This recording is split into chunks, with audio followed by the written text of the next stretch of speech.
Welcome back to channel. இன்னைக்கு நம்ம என்ன எபிசோட் வேற லெவலில் போச்சுங்க. ஸோ இது வரைக்குமே பார்த்தீங்கன்னா நிலாவை எடுத்த உடனே நம்ம மறுபடியும் ஆஃபீஸில் கட்டுறாங்க. அந்த இடத்துல அவங்க மேனேஜர் வந்துட்டு முருகன் ரொம்பவே கோவப்படுறாரு எல்லாரும் மேலேயும். ஏன்னா ஃபர்ஸ்ட் எடுத்த உடனே பிரியாணி சாப்பிடுங்க நான் கேட்டேன், நான் கேட்காமலே நீ எடுத்து தர, அதுவும் இல்லாமல் எனக்கு கிருத்திகா நான்வெஜ் சாப்பிட மாட்டேன் அந்த கோவத்தில். இன்னொரு பார்த்தீங்கன்னா அவங்க சாப்பிட்ட உடனே க்ளீன் பண்ணிட்டு இருக்கும்போது தெரியாம அவங்க முருகன் மேலேயே வந்துட்டு சாப்பாடு கொட்டிடுது. இதனால ஆஷா பேசுனால இதுக்கிடையில பார்த்தீங்கன்னா நிலாக்கு சோழன் கால் பண்ணியிருப்பாங்க.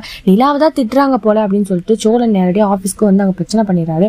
இந்த இடத்துல எல்லாருமே வந்துட்டு இது ஆஃபீஸா இல்லை பாய் ஃப்ரெண்ட் எல்லாம் வர எடுத்துமா அப்படின்ற மாதிரி முருகனும் ரொம்ப கோவப்பட இவெல்லாம் எதுக்கு என்னை பேச அப்படின்னு சொல்றாங்க. இன்னொரு பக்கம் பார்த்தீங்கன்னா நம்ம ஆனந்தையும் வந்துட்டு நம்ம பல்லவன் இவங்க எல்லாருமே சேர்ந்துட்டு நம்ம ஏதோ பண்ணணும் அப்படின்னு வந்து யோசிக்கிறாங்க.